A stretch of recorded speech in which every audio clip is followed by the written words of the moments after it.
First, I'm going to tell you some stories about myself and how I came to be the man you know me as today, and also how I ended up here in Deadwood.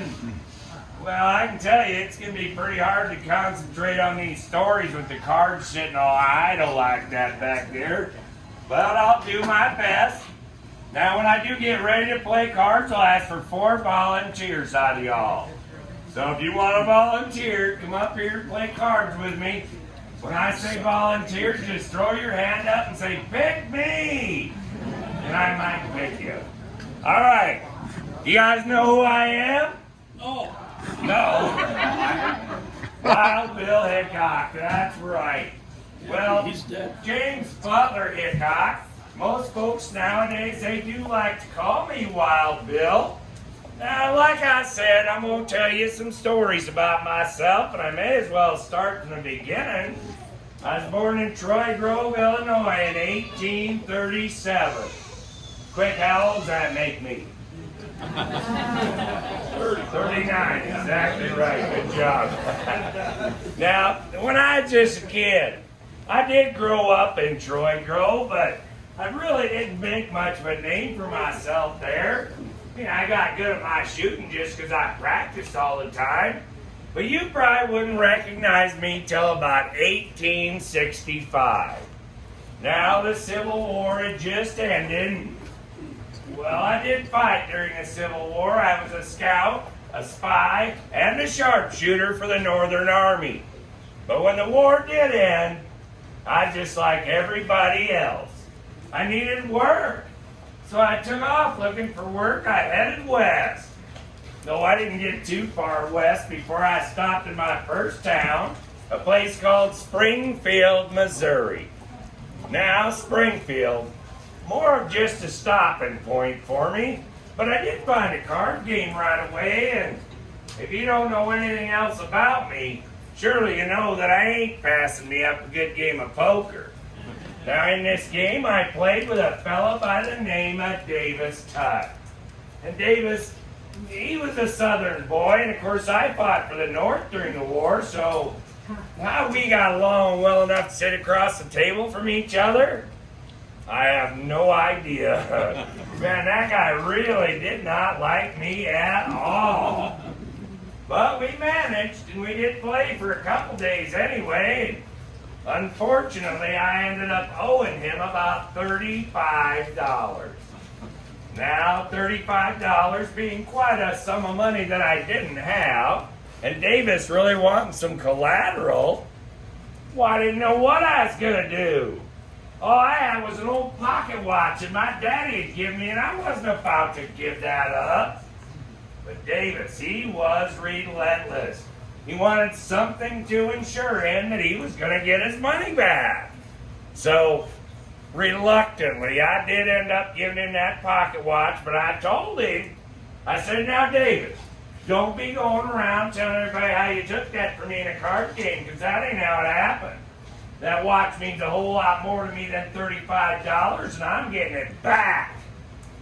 Well, the very next day, here's Davis Tutt in the streets of Springfield, swinging that watch around, bragging to everybody, taunting me with it.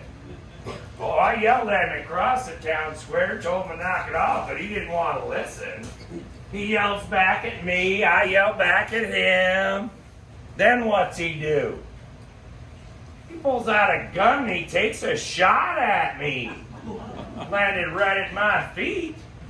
Well, if you know anything about the West, you don't take a shot at somebody unless you expect one coming right back at you. And I don't miss. I lined up at Davis 75 yards across that town square with my 36 caliber black powder pistol. Bam! One shot right to the heart. Well, the authorities there in Springfield were none too happy with me shooting a fella down in their streets. And they arrested me. They told me that I was liable for the death of Davis Tutt. Well, I said, what about self-defense? He shot first. Yeah, although witnesses on his side said he was just funning around. He wasn't really shooting at me. You know, Quite sure he doesn't think it's too fun anymore. Well, the judge saw it my way.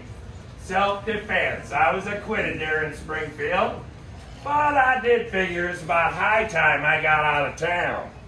Now, as I'm leaving town, I run into another fellow who just happened to be at that gunfight, and he saw the whole thing. He was a writer by the name of Henry Nichol. Now, Mr. Nichol, he wrote for Harper's Monthly, he wrote a lot of them dime novels out on the East Coast, said he wanted to do an interview with me. Said the people out there, they needed a hero of the new frontier, and, well, I guess he's gonna make me it. Now, in this interview, I did tell him some stories about myself, and yeah, maybe I did exaggerate just a tad, but not nearly as much as he did. By the time he told that story, he had me killing around 200 people. Can you believe that? It was more like less than a half a dozen at this point, but it did make me famous.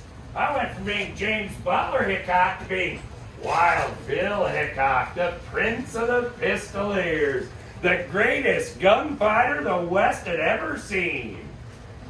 Now, while the fame was nice, it kind of put a target on my back.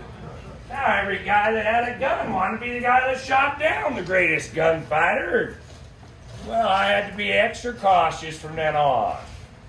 Now, I still need to get out of Springfield. Though acquitted, they were not happy about it. Well, I still needed work, so I took off and I headed west again.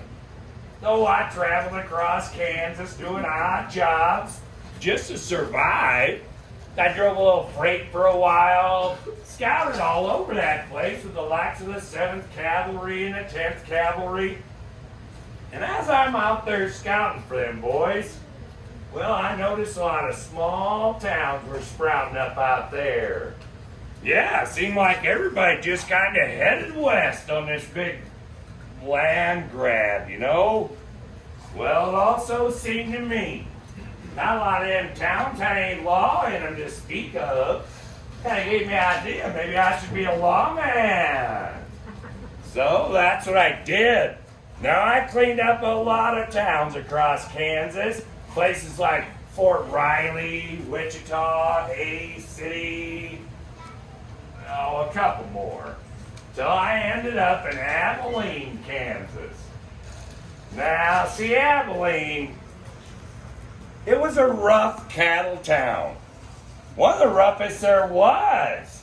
Them cattle drives, they come through there, bring all sorts of outlaws and ruffians with them. They'd shoot up the town, scare the daylights out of the good folks there just trying to make a life for themselves. And the people of Abilene, well, they're more than happy when they heard the great Wild Bill Hickok had taken that job as their marshal and was going to clean that place up. I got there, I laid down some new ground rules. Do not bring your guns to town. Certainly don't be shooting them off in city limits. But there was this guy. There's always this guy, right? Yeah. Fella by the name of Phil Coe. Phil, he was a Texas cattleman. He bought a bar there in Abilene, and I guess he had a little problem with my authority. See, I was a marshal. I laid down the rules and I enforced them. And Phil, he didn't want to follow the rules. He just wanted to argue with me about them all the time. Every day it was something new with that guy. Day in, day out, everything I did was wrong according to Phil. Now, I think we all know how them arguments is going to turn out. They're going to come to a head someday, and this one was no different. See, I'm sitting in the saloon early one evening, you know, having a drink, minding my own business, winding down from a long day's work, and I hear this ruckus in the street. People are screaming and hollering, guns are going off everywhere. I run outside to investigate, and who is it? It's Phil Coe and all his friends shooting up the town, scaring everybody. Well, much like Davis, I yelled at him to knock it off too, but he didn't want to listen either. Pretty soon we got a big shouting match going on, and well, Phil reaches for his pistol. Big mistake. I'm quicker. I saw him reach for his, reached for my new first bench, shot him dead right there. But, like I said, he had all those friends with him. And they all had guns too. I'm by myself. I'm on the defensive. I looked up at them all and I yelled, "Who wants the rest of these?" Nobody said a word. Until I heard somebody yell my name from back in the alley. I turned, quick shot again. Oh, I shot my deputy. My goodness. Hold on a second here. You guys are laughing at it. Let me try that again.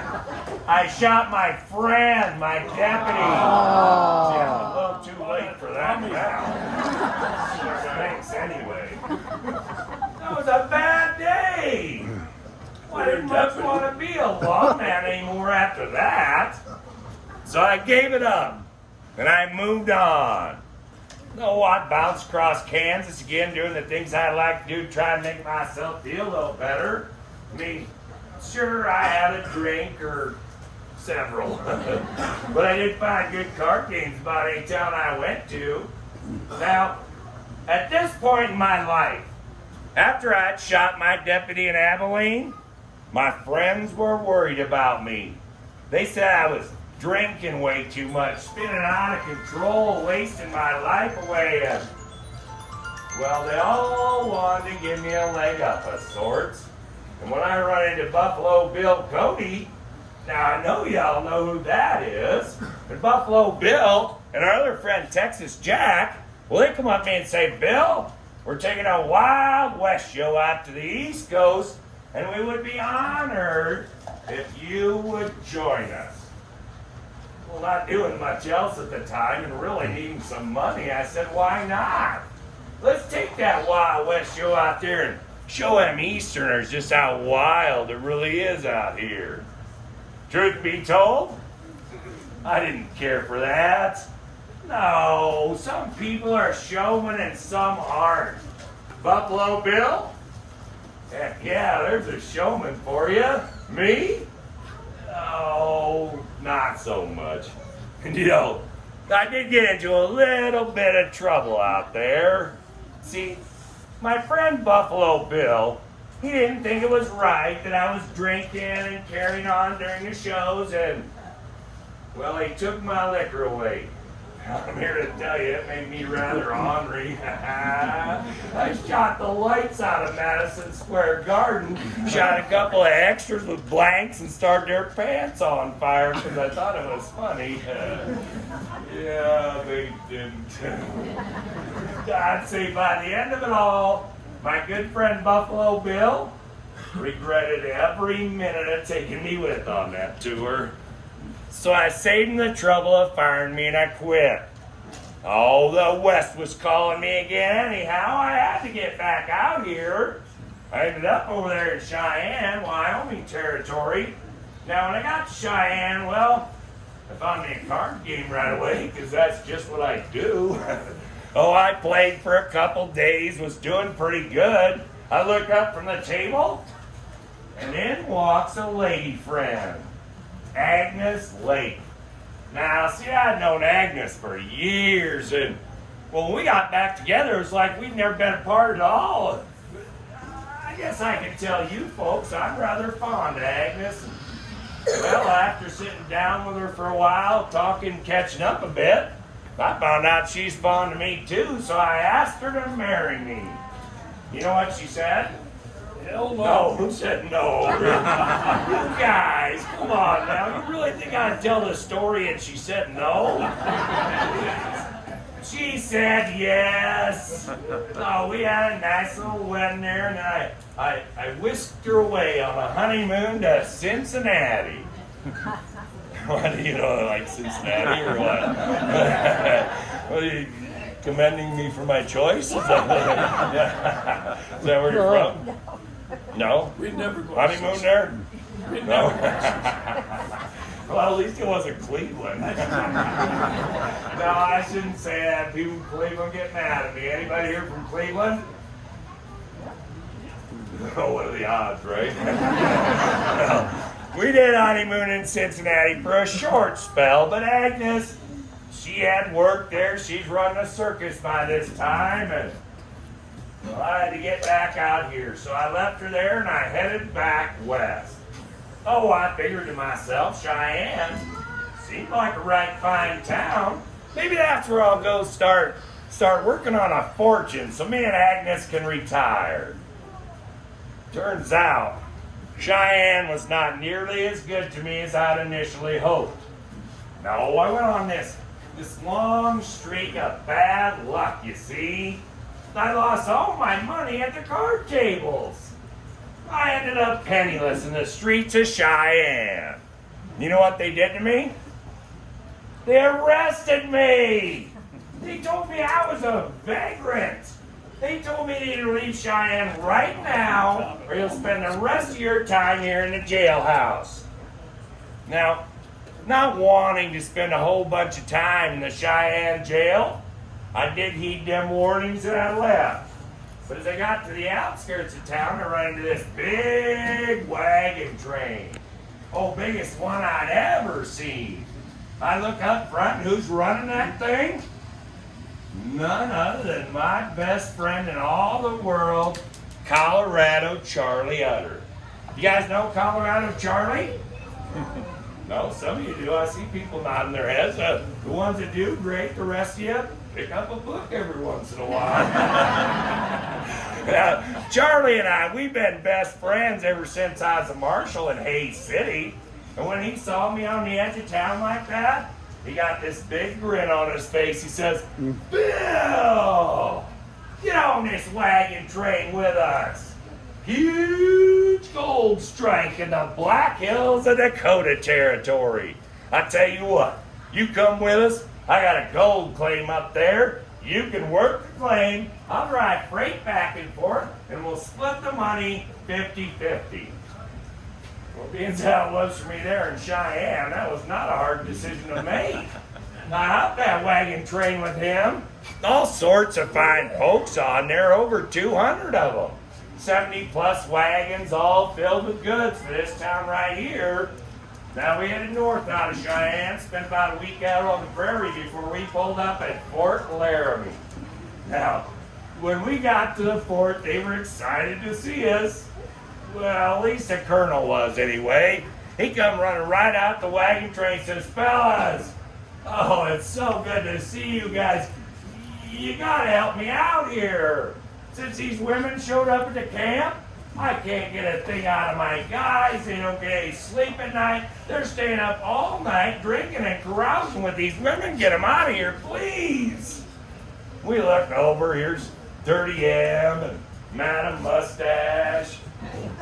Oh, this guy knows Madam Mustache. Yeah, no, I don't want to say anything. I don't want to mess anything else for you. I just know she's a mutual friend, right? A little tidbit was there, and well, this other scrungy looking fella actually turned out not to be a fella at all. I think you know what I'm talking about, right? Calamity Jane. Now, I also know you've been starting and spreading them rumors about myself and Calamity maybe somehow being romantically involved. Not true. Come on now. Didn't I just tell you all I was married? Besides, have you seen her? She looks like a man. She dresses like a man. She drinks like a man. She curses like a man. She smells like a man. Yeah, no thanks. But you know, I probably shouldn't talk bad about Calamity though, because for all the problems that she has, well, she may very well be the coarsest woman on the history of this planet. But she has got a heart of gold. If you've got a problem and Calamity Jane is anywhere around, she'll help you out, I guarantee it, just the kind of person she is. Now, we did get to be friends, and they all got on that wagon train with us. About a week and a half later, we pull up on the edge of town out here. we looked down over this gulch, and it stinked something fierce. It was dirty and muddy and nasty. One street, Main Street, the horses, the cattle, the oxen, they go right down that street and do their business.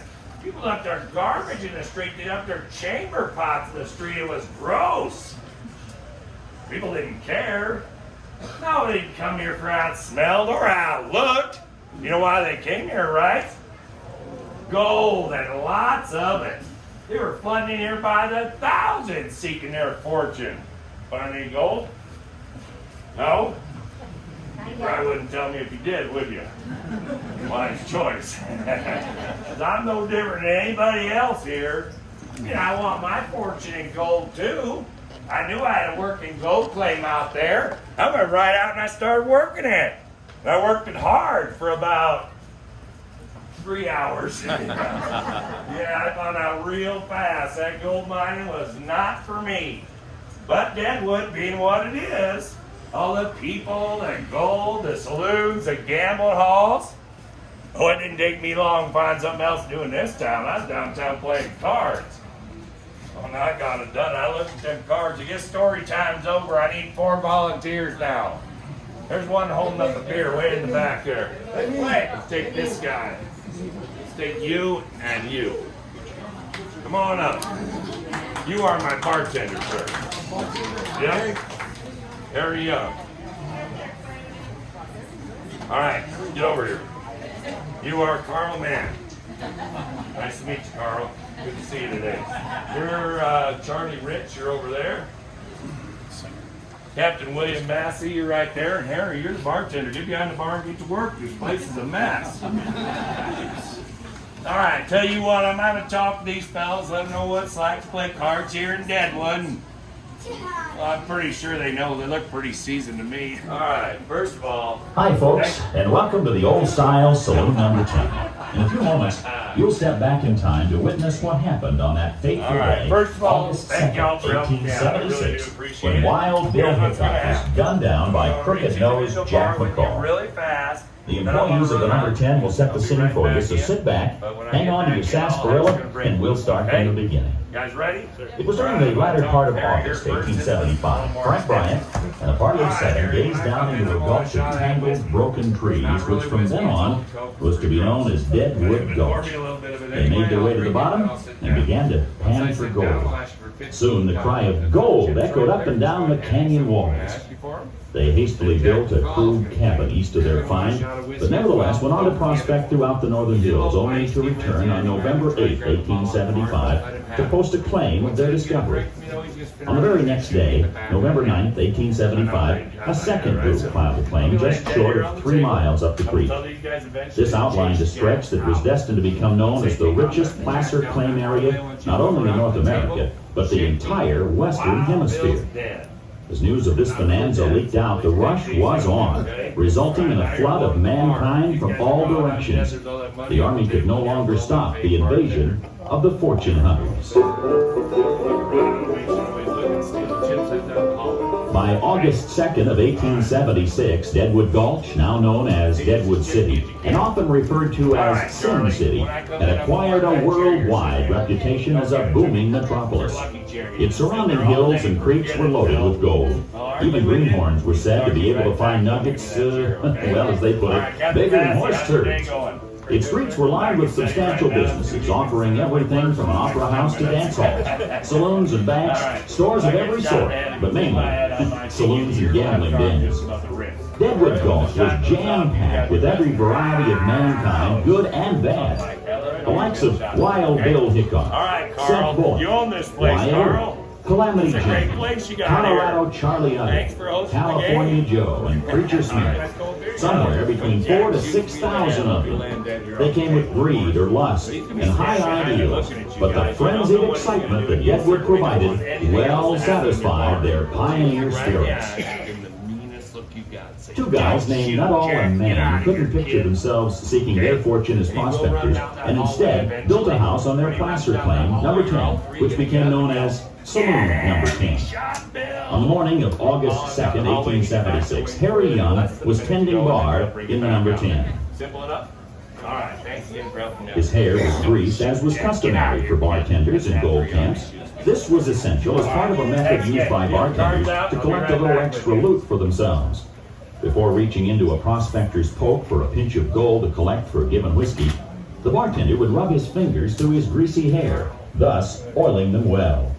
He would deposit the unoiled gold dust into the boss's tape, and by again rubbing his fingers through his hair, redeposit the oily flakes where it could be washed out later. It's said that there was a bald-headed barkeep who was known to have half a dozen hair pieces, all well oiled. His take was enormous, as the laundering process was more efficient. The dance hall girls had arrived on Colorado Charlie Utter's wagon train in late June, ready and willing to entertain the thousands of eligible prospectors. Some came with hopes of finding the right man. Others came simply to make their own fortune. Their attire, somewhat more revealing than what was thought to be proper, was looked down upon by those trained in ladylike etiquette. But nonetheless, they brought to the gold rush an air of reckless, dazzling excitement. By August 2nd, 1876, they were well established up and down Deadwood City's main street, working around the clock in one fashion or the other. Honky-tonk piano and their songs of promising spirit filled the air. Many an unlucky prospector could find hope for tomorrow, for he knew what the night would bring. Don't forget to tip your bartenders now, folks. About 3 o'clock in the afternoon, Wild Bill Hickok entered saloon number 10, seeking a little poker action.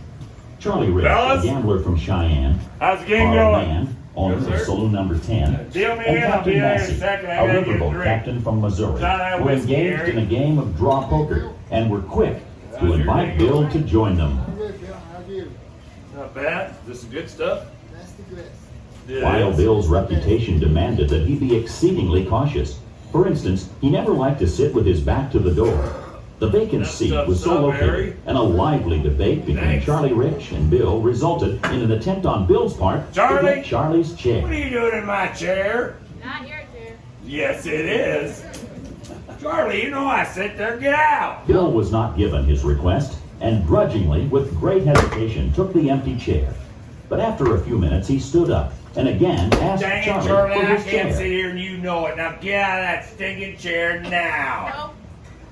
Bill didn't win this argument either, and on this Fine. rare occasion, he I'll settled take your down, money sitting and with I'll his take back to your the chair, door. Charlie. What's the Wariness, matter with though, this kept guy, Bill alert, Carl? for all knew him to be a left-handed drinker, leaving his right hand free to handle All his right. pistol. Who dealt this mess? As unpredictable You're as bad. card I gotta get games some are, money. Bill Hey, found 15 himself from you? quickly losing to Massey, Thank you who had so lost to much. Bill the night Appreciate it. before. Bill asked bad. Harry for $15 worth of pocket Man, checks. them chips you wanted. Harry brought them over to Bill Holy and cow. returned to the bar and his duties. Not too bad there. All right, let me see. I better stick around for that. Soon, a shifty drifter known You as hang Jack in there, McCall Pat? entered the saloon. Yeah, go ahead. Bill quickly turned while drawing his gun. Recognizing McCall as a newcomer to town, he greeted him with a friendly, Howdy, Jack. then reholstered his That gun kid was in and here resumed last the night game. playing cards. I can't believe Jack he came slowly back circled today the after table, beating. pausing So- briefly behind each player and analyzing Right each there. hand. All right. How many cards you need? No, not them. You don't take my cards. You'll deal yourself. Wild Bill's attention was on Massey. There was a friendly argument between them, and Wild Bill remarked,